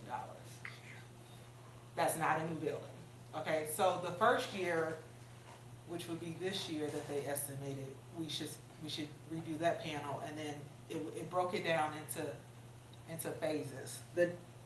This year they estimated we should spend about $198,000 on repairs, right? Next was the Sinclair Station. The Sinclair Station, which is right now being used as a glorified storage place, has cracks in the sidewalk. There are drainage issues. The facade is coming off. If you've been by that, it needs a new HVAC system. Interior and exterior work needs to be done. This does not even include the lifts being taken out of that building that are still in there from when it was a gas station, and the condition for that is also fair to poor. The cost for the Sinclair Station for repairs over the 10-year period would be $327,000, right? And then this is the breakdown of when they believe that should happen, right? So overall takeaways: pavement across the board, and we got drainage issues on all 3 properties. And once again, I want to really stress, this is just an estimate. This is not having a structural engineer come in to actually look at things, which, you open up, just like with your house, you start doing stuff, you can open up another can of worms. Every place needs new HVAC system. Water heaters are old. The electrical panels, like I said. Now, City Hall has the biggest cost because of the size of the building, the structural issues, and things like that. So this building, once again, these are not for new buildings. These are just for repairs. So the total cost would be $2.4 million if we added that all together over the next 10 years, right? If we looked at our street assessment, which is also what we had done in 2024, we have 54 streets, about 10 miles residential and commercial. It was this was the rating scale, you guys, that we've seen.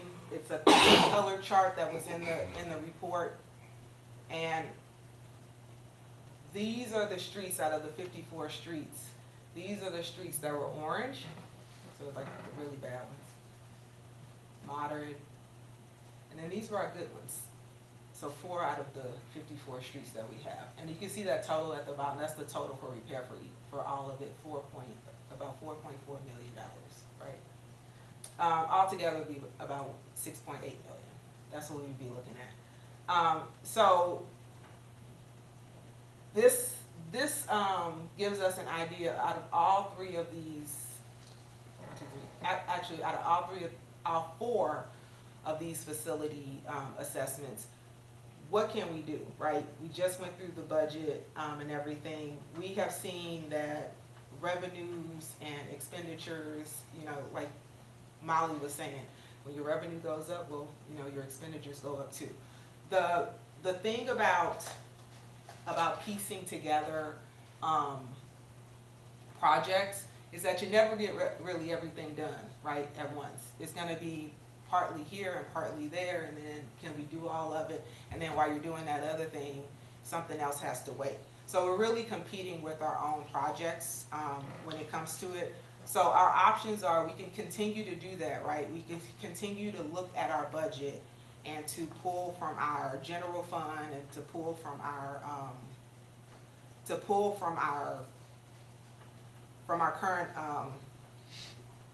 current revenues, like sales tax and real estate tax and utility tax. But that really does limit the scope of our projects.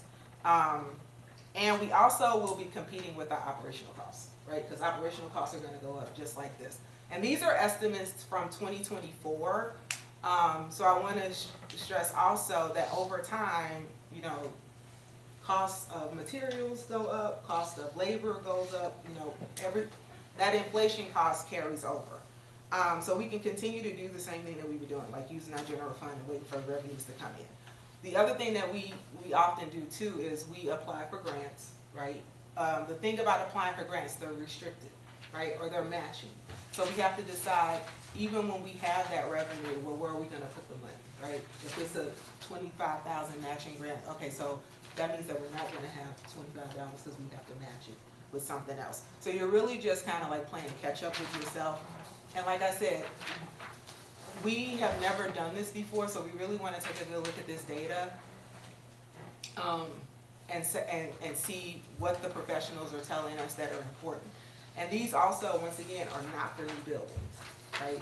This is just to keep the, you know, maintaining the things that haven't been maintained in the past, and everything. And so we have an estimate for it. So we can continue on with the grants and all of that, like the MoDOT program, CBDG funds, but like we just, you know, like we just did the resolution and everything, you can only use it in certain areas, right? It has to be low income. You can't use it in the 4th ward. You can't use it in the 3rd ward and everything. So you're still restricted to what you can actually do. What I would like to see, the other thing that we did, what did we do for outside? We could engage in the TDD and a tip like we did before. The problem with that is that you still have to go to the voters, right? And there are more restrictions on how you can use the money. And you kind of have to like funnel your projects through someone else to tell you whether or not you can or cannot do it, right? Which also still requires a vote of the people and everything to do. Now we do have the TDD that's coming from the 24-1, but that's only gonna be a certain amount of funds, right? We haven't determined whether or not from our bylaws and everything, how that's gonna be allocated. We have to give them the project and then they have to say like, yes, you can use this money, right? So we're asking other people, how can we use money in our area, right? So what I would like to do is to engage in a bond. Now that we have our 3 years of audits, we've done really, really well in keeping our noses clean. Engage in a bond that will take care of these capital improvement projects. And basically what we would be doing is resetting the entire city. So you wouldn't have to piecewise, we're gonna do the roads in the 1st ward and then nothing gets done in the, you know, in the 2nd ward. Everybody can get done at the same time. Everybody can be on the same schedule. We as the council can determine how we're gonna use our funds, you know, and when. And we can also basically, instead of playing catch up and everything, we're actually getting ahead of the game and saying like, this is what we've done. We have a set plan. We have this data and everything, and we're gonna engage in these stages of. I don't know if you guys have ever seen like my daughter's school, they just nailed one out, phases of improvement that they want to see, and everything. So that's something that I see Normandy as needing. We have done a really good job, like I said, with getting our audits done. We hadn't had audits done for 10 years. We have professionals that are familiar with how to do a bond issue right now, so they can guide us through it. In your packet, there is a engagement letter from Stifel that's non-binding, and it basically talks about the entire, like what they could do to help us to get that bond issue on the ballot. So Dunn sent the entire presentation, which talks about the dates, because it would be a vote of the people, right?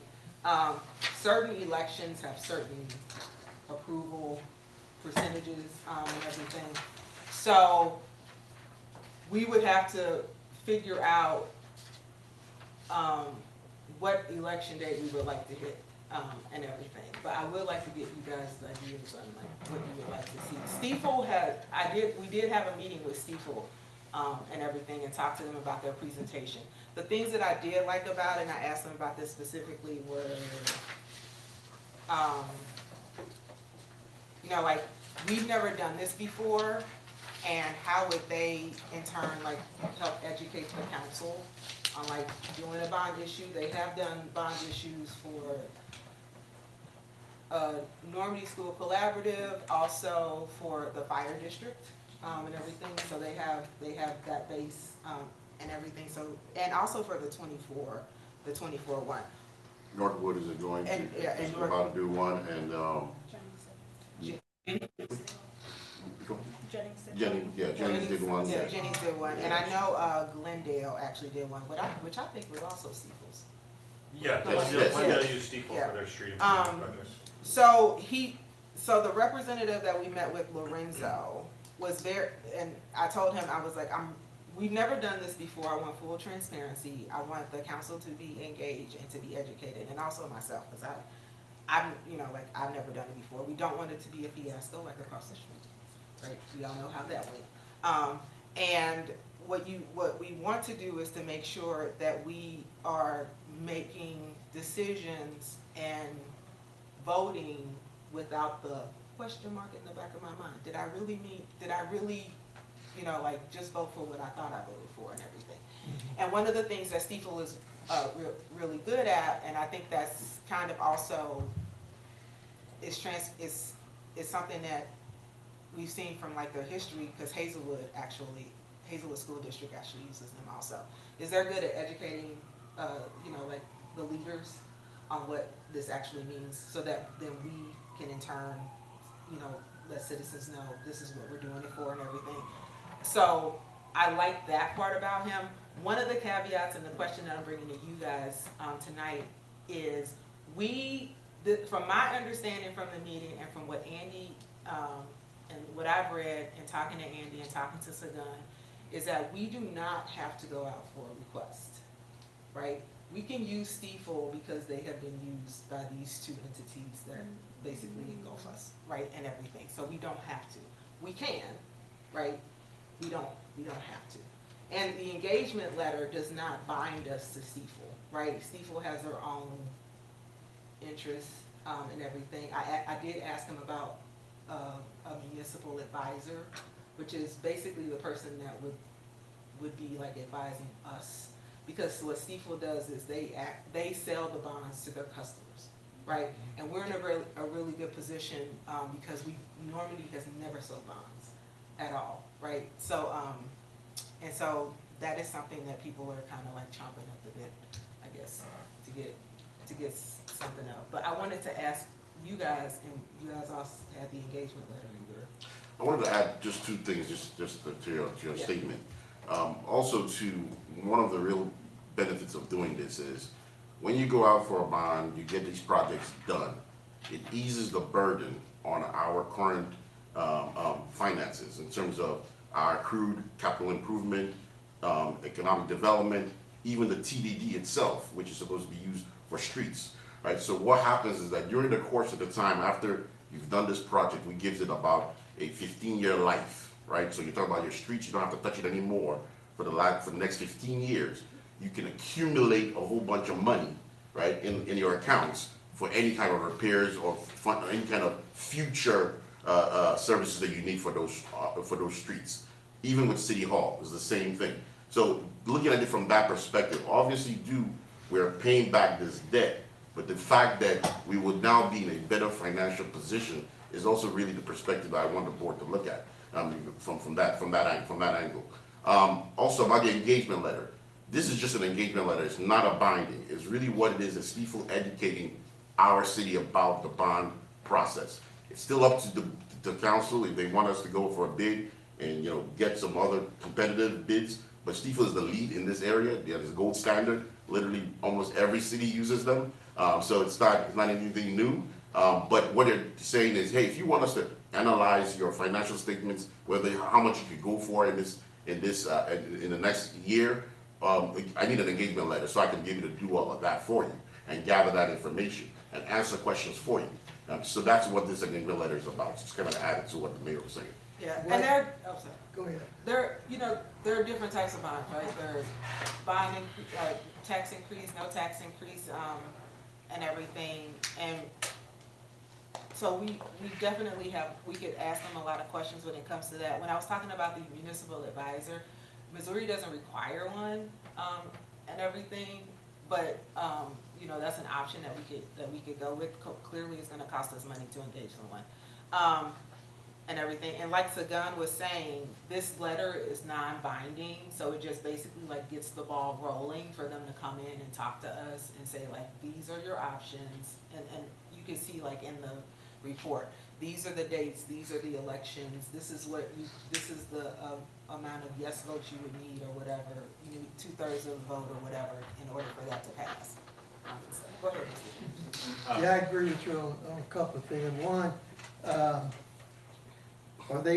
once you get an engagement letter from them and they come in and educate the board and whoever, that's a cost, correct? Only thing we doing, that's top. Free. What about they gonna tell us what our bonding capacity is? Yes. Free? Yes. So I hope by engaging with you is the idea that eventually when you want to go out to go issue these bonds, they're the ones you use. They're underwriters for us. That's what they're hoping for. Yeah, but if they gonna you saying they gonna do this work for free? Yeah, the engagement, just the engagement. You engaging them to come in and tell us, but, free Oh, lunches. are they gonna work and like put it together? No, they're not gonna do that. Yeah, But that- they will come in and talk to us. They will come in and tell us, right, I mean, the way he's talking, he said, yeah, they gonna do this, No, they gonna do this. they will come in and they will start the talks with us. So like one of the questions that I have for him, like, why should we not have a municipal advisor? Like, why is that not something that we need to do? Yeah, Then the other thing is like, why is it that we don't need to, go out to bid? Why is that something that we and don't see, do? that's another So concern, those why are- don't you have, Those are the questions that I want everyone to hear Yeah. the answers to and everything. And clearly, they have noted, even in the meeting with me and in the letters, and even in Sagan's recommendation, Senate Bill 332, and the municipal code that goes along with this is why, and everything. And like Andy was telling, when I was reading about the municipal code, I was like, how do you know I guess there's a cap at $12.5 million. I'm like, how you come up with that number? And they were like, Missouri came up with that number. Missouri That's how much a municipality can take out. Now, I'm not saying Normandy needs to take out that much. No, I'm not. Well, But what I'm saying is like, there are questions that we still are going to have, right? This is not a gung ho. We're going forward. yeah, I would like for them to come in, to engage us in what we need to know to go out for this type of a bond issue.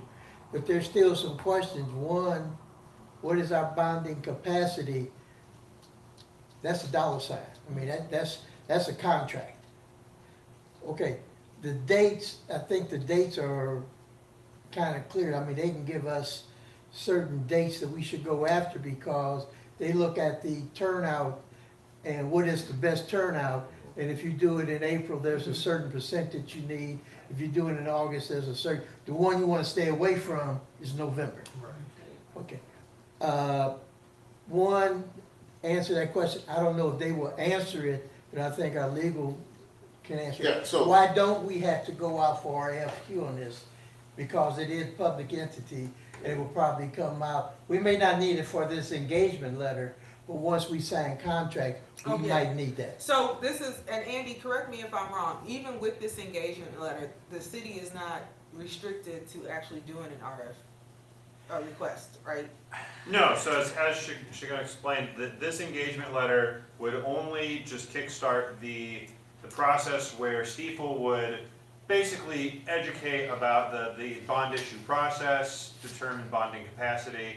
If the city decided to go with Stiefel and engage them as the underwriter for the issue, you could do that, or the city could elect to move forward with an RFP process for other underwriters to submit bids. Why wouldn't we have to do that once we decide to go forward with them? So under the relevant statute, which is 108, 170, the only time a competitive process for the underwriter is required is, well, it's better to talk about the exceptions. And the exceptions to, there is a general bidding requirement for the underwriter services. But one of the exceptions is any bond issue valued at less than 12.5 million. And what number has been kind of thrown around here in early talks with Stiefel is about 10 million. So we would not be running You'd into be that. under that threshold Into that going out. threshold, correct. And a lot of the questions you just asked is in the packet that I gave you this afternoon. Right. I know that I also sent it to the whole board, right? So they've already done their, like, just bird's eye view of Normandy.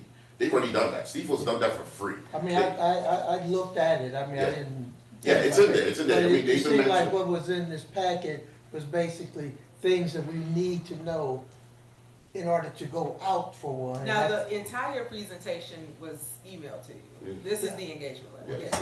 Yeah. Can I ask a question here? Go ahead. Oh, wait, Karen first and then I you. have my hand up for a while. So question for you, the Sinclair station, that's part of that 12 million or $10 million? That was in the facilities assessment. Why do we still have that, and what can we do to get rid of it? I'm just asking, I don't know. Well, that's a different conversation. Okay. Let's keep it to this. No, but I would just want to point something out. Yeah. We don't necessarily have to put the Sinclair station Yeah, we do- as yeah, part we- of the project that we want to do. And which is something I really would like to have a conversation with the council about. Maybe the Sinclair is not something the city wants to have ownership of. Maybe we want to get rid of it and give it to somebody else later. But she put it in there because there was an assessment already done Those for are it. the Yes. three that, It- the properties that the city owned were the ones that got done. So Yes. City Hall, Public And Works, Sinclair. and Yeah. Sinclair. Yeah. Yes. Okay. Councilwoman Baez? Yeah, so we're talking about a general obligation bond here, right? Yes. All right, which means an increase in taxes to homeowners, which includes both the real estate property tax and the your personal property tax. I think politically we have to be very, very careful in this situation to do it at the right time and to have as clear, up-to-date information about what people want.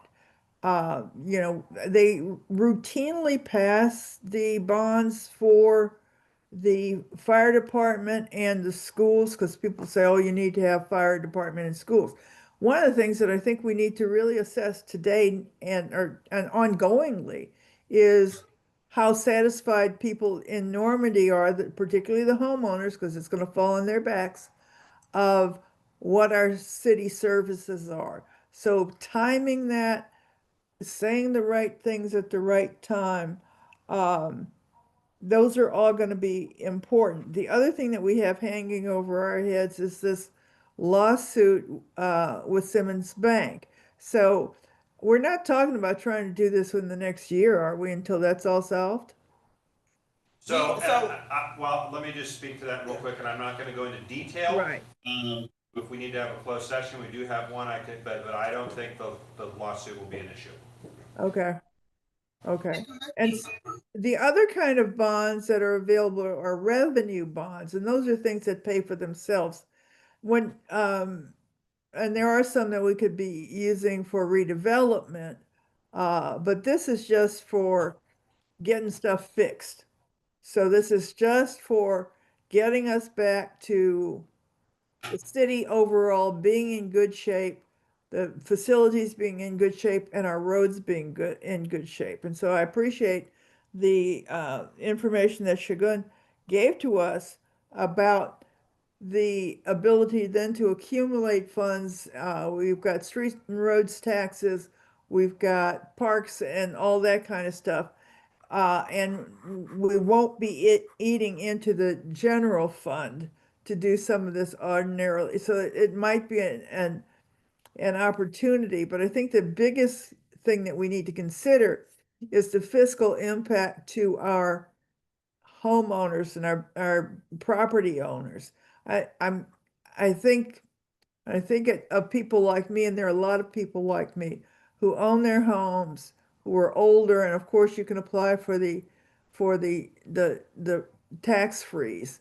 But that also is going to then in some ways it puts burdens on other people because you still got that debt that you have to repay as a city. So I think the engagement letter would be fine. So as we can go through and learn more about this process, have other people learn about it, and get more information. But the timing of when and how and what we're going to be getting, I think, is a larger conversation.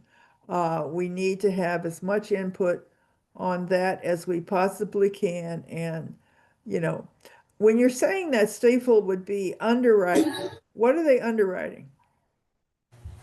They will be selling the bonds to the market, in the marketplace. They'll be selling the bonds to the market rate. What is the city of Normandy's credit rating at this point? We do not know that yet.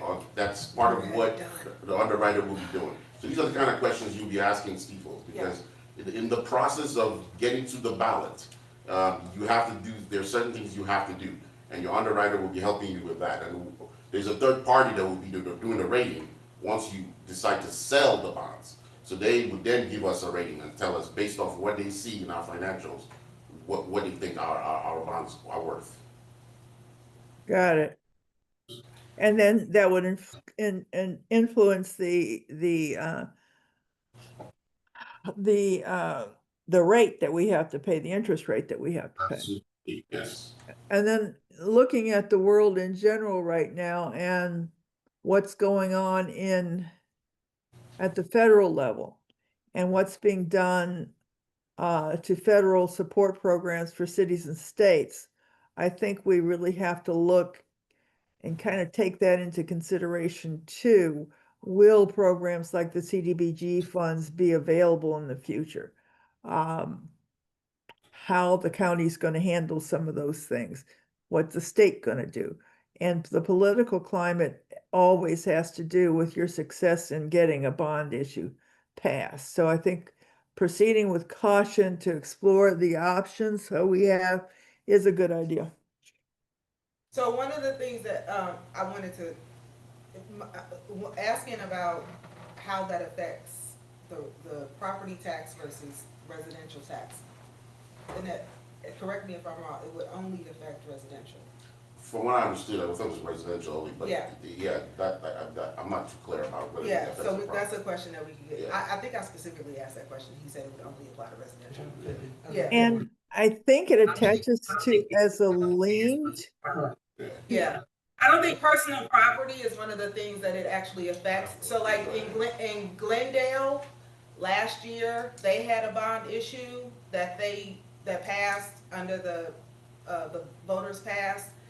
And the assessment in the paper, and I think it was an article in the Post, I think the increase to the taxes on a home were like at a $400,000 home, it was like $300 a year. So it's very minimal when you think about like. I mean, even in the document I had sent, I think he had said, just based off the numbers and the home values here in Normandy, nobody really will be assessed over, for what we can get, nobody will be assessed over $250 per year, $250. Additional per year. Per year, like nobody. So this will not be a $10,000 tax increase to your, How many people know they can afford it? that's not what's gonna happen, See, every 2 years, the assessments on these homes go up, which is great because it means our properties are worth more, but then you have more people struggling to pay that little bit of money. Now, if they got a mortgage, then the mortgage is just gonna go up a little bit. But if you own your home and you gotta pay out of pocket, those are the ones I'm concerned about, is people who own their homes, who have to pay this money out of pocket, and being able to convince them that this would be a good idea, but that's, for down the road when we actually Yeah, decide to and do it. I don't think it's anything different than when we did the merger for Glen Echo, like when you and I worked on it. People were concerned about how is this gonna affect our taxes, and the whole thing is that you give literature, information, and you run the data so that people are aware, like, if you have a house that the average cost of a house is this, and this is how much it's gonna increase, over time. But one of the things that you talked about that is what is completely in the forefront of my mind is what is the federal government going to do, right? We see already that programs are being cut, funding doesn't trickle down anymore. Food stamps, this, that, and everything like that. So the money over the next, it's only been 9 months, the next 3 years, only the next 3 years. I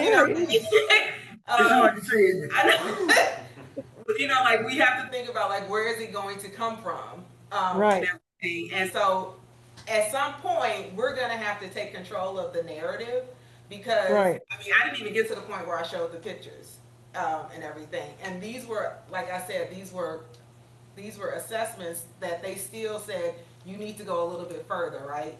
You need to go see, you need a structural engineer to come in and look at things. You need this and everything like that. And there were immediate things, but we have to keep looking at where is the money going to come from, and even with the, even if that comes out clean, and we, get that money, it's still not going to be enough, And what we don't want are the walls of Normandy falling down around us, and the streets and everything, because what that does also, nice streets bring value to your home, right?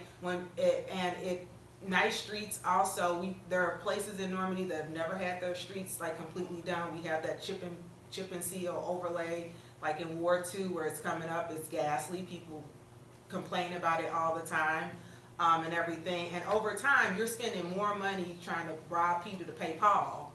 You could have just gotten everything done in one walk. And I think that we are in a good standing. That was the entire point of us making sure that we have educated people at the helm when it's in the front office, and making sure that we have our audits, which we had not had before, so that when we do have a plan to go forward, we can show data that substantiates this is why we made this move, right? This is why because over time it's going to cost us 3 times as much to fix it as opposed to getting it all done, like right now. Right. Yeah, I'm all for looking at it and exploring our options. But understand that we've got to sell this, and we got to keep a pulse on a finger on the pulse of our constituents and make them happy. So in some ways, having a communication system that is robust. But again, one of the problems that I think we have as a city is that communication tends to be one way, and there's no two-way listening. And so I think we need to think of all those things. This is definitely something, like you said, we're going to have to make sure that and Stiefel, they have worked with the 24-1. Right. They did the bond issue for the TDD. They had literature. They had signs. Right. And the same thing like you and I did. We had our literature. Glen Echo and Normandy. We had the signs and everything, and we just have to push it out and make sure that we're engaging our constituents as to what it is and what it isn't. Because the first thing somebody's going to say is they just want to make everybody pockets bigger. People will and they need to understand when you're not telling them exactly, you're not pushing out exactly what it is. People make it. One of the things that I think we do need to do is to educate the public even before we start this process on what their property taxes actually pay for. So that, when you get when I get my property tax bill, it gives me a little pie chart, and a little pie chart that goes to of what my pay goes to Normandy is pretty slim. So we're mostly paying for the schools and for the fire department. They take up most of our money. And so having people understand they're making an investment in the city. Right. Yeah, this is for Normandy 100%. And yeah, and calling it something like, giving it the right name and all that kind of stuff is gonna be important. So this is what I would like to see. I would like to see us engage with Stiefel, but I would also like us to see us put out a request also. I don't think that should be the end of it, and everything. But an engagement letter, for the parameters that they spelled out, is not gonna cost us anything, and everything, and we're not bound to them. At any point, we can say, okay, no, thank you, and everything. And, we've put out requests before and no one's answered. Or we put out requests before and we've gotten things back and everything. We're like, great, this company does it, but is this company big enough? Do they have the history behind it and everything like that? But starting the conversation is what this letter pretty much does. I agree with that. I think it's important for us to be educated. I mean, like you said, a lot of us have not been exposed to bond issues, and every one of them is different. And the way that you present it is different. Ms. Valley brought up a good point. If you can tell them how much it's gonna cost them, if we don't look at that, and if we don't identify, now we're gonna do all the streets, or we're gonna do this street, we have to really tone in on what we're gonna do in order to sell it to the public, and they're gonna have to be able to see it. But the thing, I think the main thing is, one, like she keep mentioning, is what is it gonna cost us as taxpayers? I mean, it's good, and if we get it passed, is the work gonna get done? And that's important. I mean, if we don't have a history of doing or following up on whatever our promises are, the public is not gonna have that trust in not the board, but the city. And I think if the engagement is basically to educate us, I have no problem with it.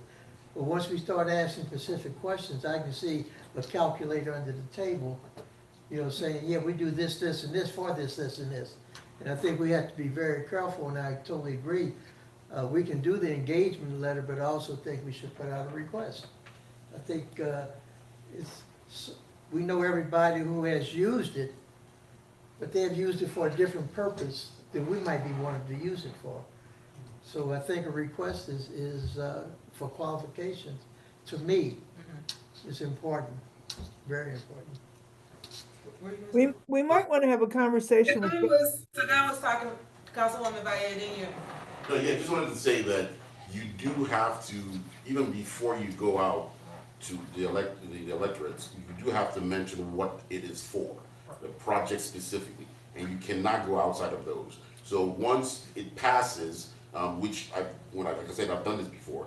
Once it passes, they give you your money, and you can only use it for those projects, right? And it comes in a separate fund, and you have a separate account for it. It's not going to be mingled into what we currently use or what currently city has. So that's just to let you know, like, we're not going to be spending it on something else. Let's just put it that way. Yeah. Councilwoman Valle? Yeah, I was about to say that Beverly Hills, within the last 3 years, did a major redo on their city hall. I'll give Brian Jackson a call and find out how they paid for it. Oh, yeah, because they don't have the only, what is it? Electric, what is it they have? They have the only solar powered city hall is that it?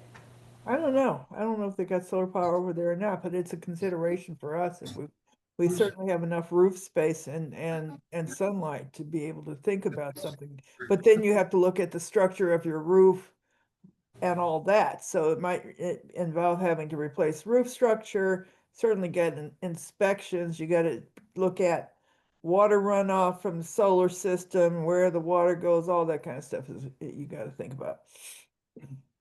So if we want to engage, I need a motion for resolution number 25-53. If anybody wants to put it on the second. So moved. Can I get a second? Second. Can I get a roll call vote, please? Councilman Sachsenheimer? Yes. Councilwoman Cleveland? Yes. Councilman Washington? Yes. Councilman Evans? Yes. Councilwoman Bure? Yes. Councilman James? Yes. Councilman Roberts, Yes. Councilwoman Vega. Yes. Thank you. Number 6 on the list. So our next meeting is on a holiday, it's on, Columbus, no, Veterans Day, sorry. So we need to, this is weird how it happened. So the November 11th meeting is on Veterans Day. The November 27th meeting is on Thanksgiving. Y'all wanna come in? Yeah, we can have turkey together. And then the December 25th meeting is Christmas. So we either need to, and I'm gonna tell you the time. So we have to have this November 11th meeting, right?